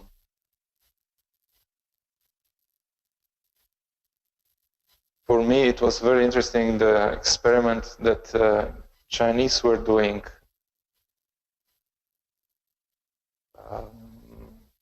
last time, not this week, but 2 weeks ago. The experiment with nano-coated plastic container and moving of the object inside this nano-coated container. And then later in the online teaching, we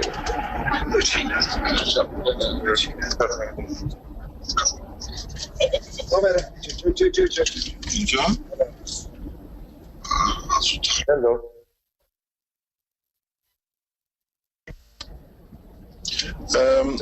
Can I add to this a little bit? Yes. Yes, please. Please. Yeah.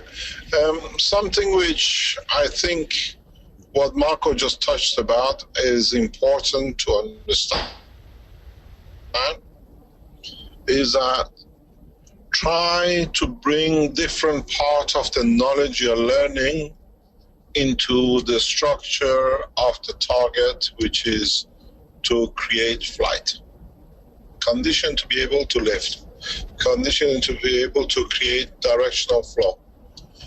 What is very interesting is, as usual, even Marco just now very passively explained that what the Chinese showed us, what was explained before, a couple of weeks or the days before, the Chinese showed us this movement, and then another scientist or a knowledge seeker in England did the same. Stand still and think. If you have, now that we explained how to create a motion in the reactor, in the plasma, for the condition of creation of gravitational magnetic field simultaneously, and understand what the Chinese did and showed us, this should give you a very clear indication, if you understand it in its total, how you can create motion within the plasma without any motors.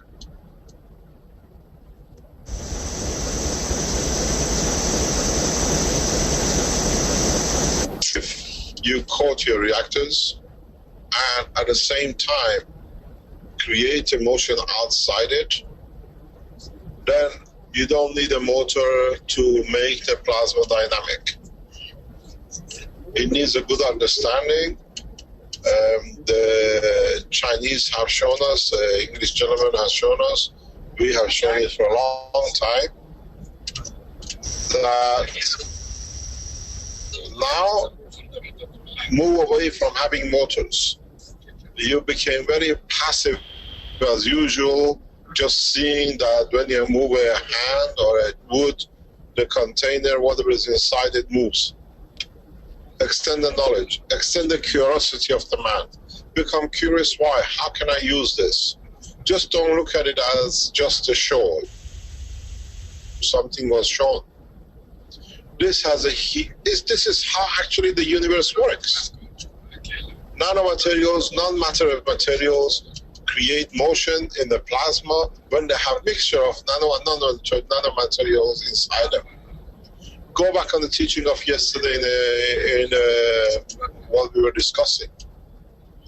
You have a container which will have a mixture of plasmas, but your nanomaterial, the black, will behave very much like matter in the plasma condition of the gases and dry gas. To move the plasma or use it from moving the plasma and the GANs for movement of the material outside, which then, if you understood it in reverse, gives you the rotation of the reactor, which then dictates balance itself. This is how the motion of the planets are dictated, and you became passive. I explained to you, and I keep on saying, we start teaching in detail to understand. Now, if you understood what the Chinese showed us, and if you understood what I just explained, it comes very natural to you to understand you need no motors to create rotation in a physical matter structure like planets. And that's how you get the motion of the continents. This is how continental plates move. The forces of the matter inside in plasmatic condition, when it comes in contact with a matter state, creates motion. So maybe we take from today a very a secret of the creation which we never understood. How? Pardon? Hello, can you hear me? Yeah, we can hear you. Okay. So now you understand how even continental plates motion and movement comes into operation. Inside the center of the plasma of the Earth, fields create conditions of the motion on the matter state. When another matter state in the center creates motion for it in a nano or a Gans state. This is how literally solidification, conversion of plasma to matter takes place, and then the interaction of the matter of different strength leads to solidification on the outer layer of the planetary structure. And no other way. It's not that the temperature releases and becomes solidifies. You have to change the gravitational magnetic field interaction, extract it or add to it that the magnetic field of the plasma in gravitational magnetical field become a state of the matter state strength. So when you saw the Chinese showing the movement of the matter inside, think back reverse. The way as the teaching of yesterday, the indication came that the slow motion of the gas inside creates the rotation, and I opened the door on the other hand. Now bring the two sides of the knowledge together. What you've seen, understand, and then you find out you can throw all your motors away.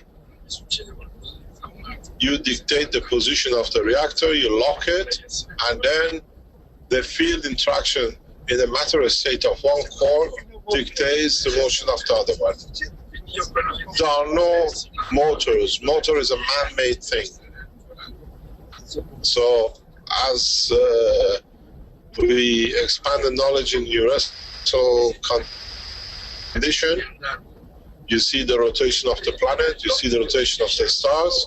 Now you should understand exactly how it's created, because even in the layer of the stars, the gravitational magnetic field force of the matter of the lower state creates the motion inside, and the reverse comes back up to it, and then dictates the motion of the plates outside, and what you call the surface motion.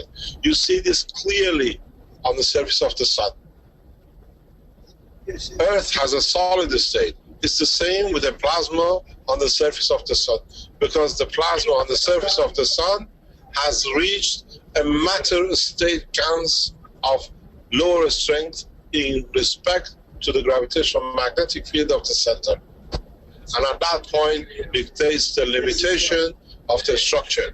And you see the boundary. You see solid surface, you see the boundary of the star, even though it's in the plasma.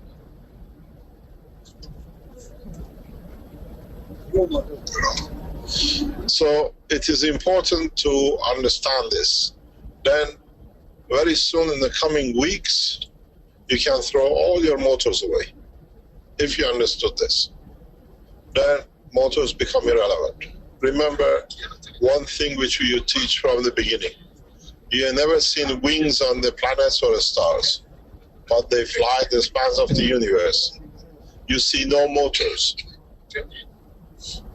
How it's created. Now you have found part of the answer between yesterday and the Chinese demonstration of the motion of the matter inside, which dictates the rotational movement from outside, or vice versa.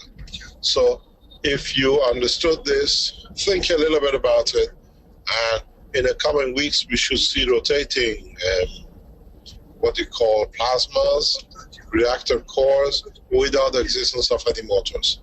We are going very fast. The knowledge spread is becoming too fast, but try to understand the connection between different structures, different state of plasma, the strength of the plasma in respect to its environment. Then you all can create from ping pong balls, which can create lift. The only thing you need, you have to literally encage it, that it stays at the position you like, that it can give you a constant free plasma to dictate what I call the D2 condition. Sorry about that. I'll leave it to you, Marco. Thanks very much. Thank you. Yeah. So,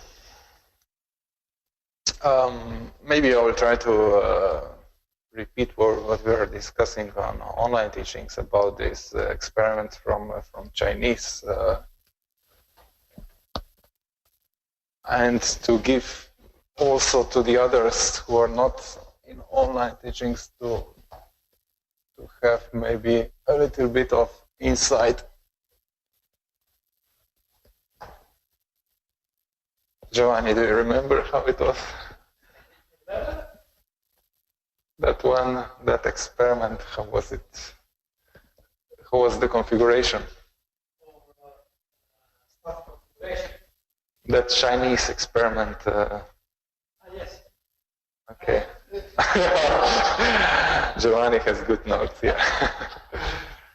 So there was plastic container, nano-coated.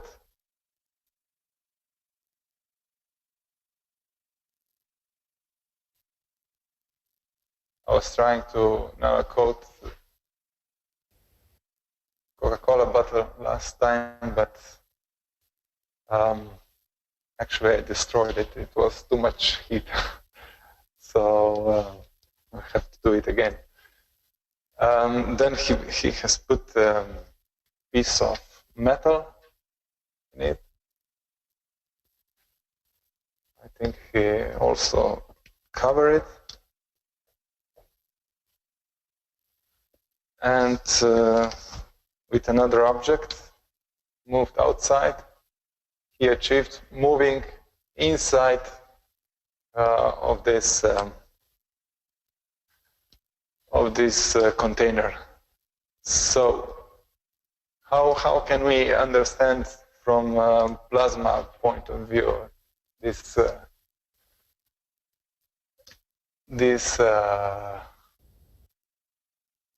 phenomenon, and what can we learn, as Mr. Cash said, how can we achieve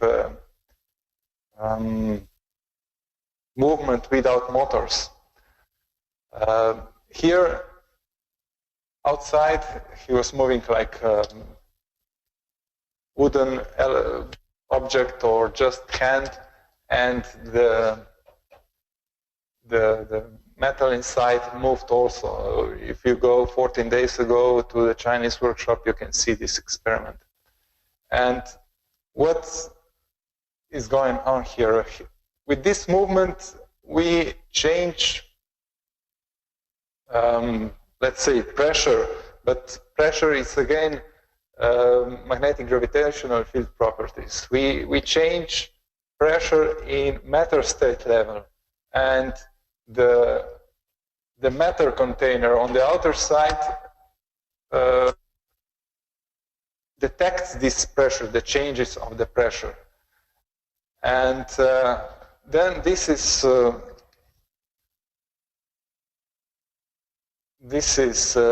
picked up in a matter level, also in nano layers, in nanostructure on the inside of the container. And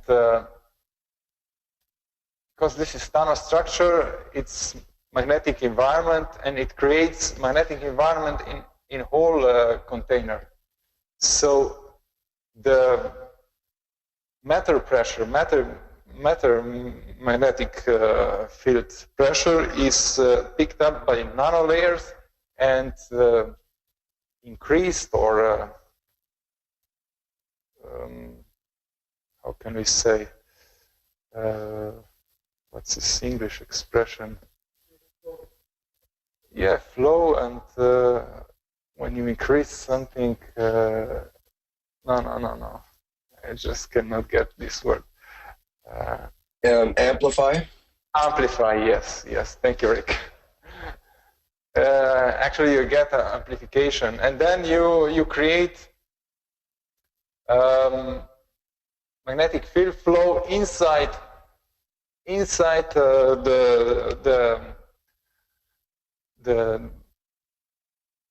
the container.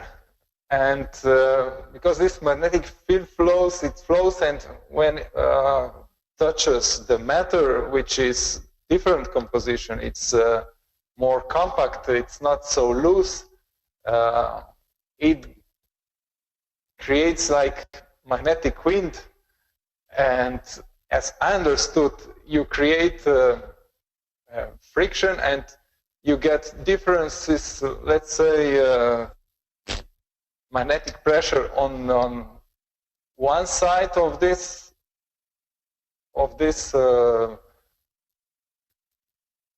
metal wire is different than on the other side, and this difference in strength of the fields creates motion. But the point here is that we create much stronger field flow because it's magnetic nanostructure inside. And these stronger fields, when they interact with the lower field strength of the matter, then they create this motion.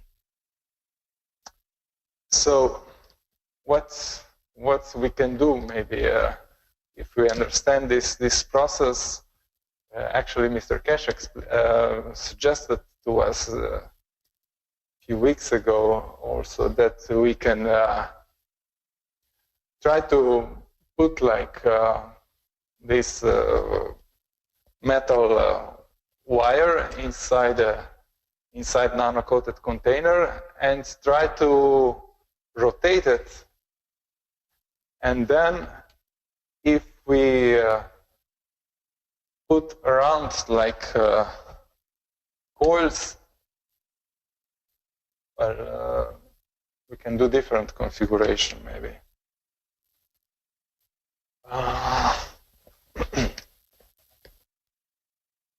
If we have a spherical nano-coated container, and then we put inside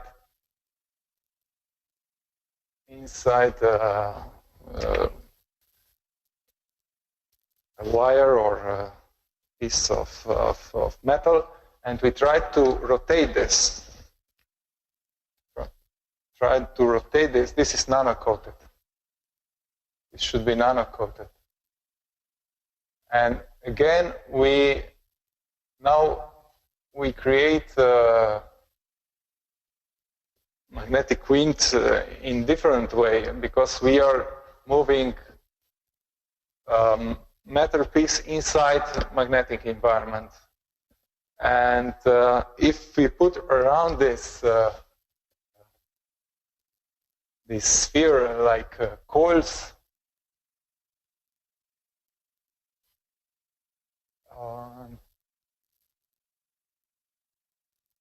and then we can pick up this, because here again there is a conversion of plasmatic field flow to the matter field flow, and we can try to pick up the fields in a matter level. So in a way, because this works in plasmatic level and converts into the matter level, we get amplification again, and we can try to get enough energy that we can connect the energy that is picked up by the coils, by the windings, and fit to this rotational device, and so that we can have constant motion. So energy absorbed here is more than we need to provide for the rotation of the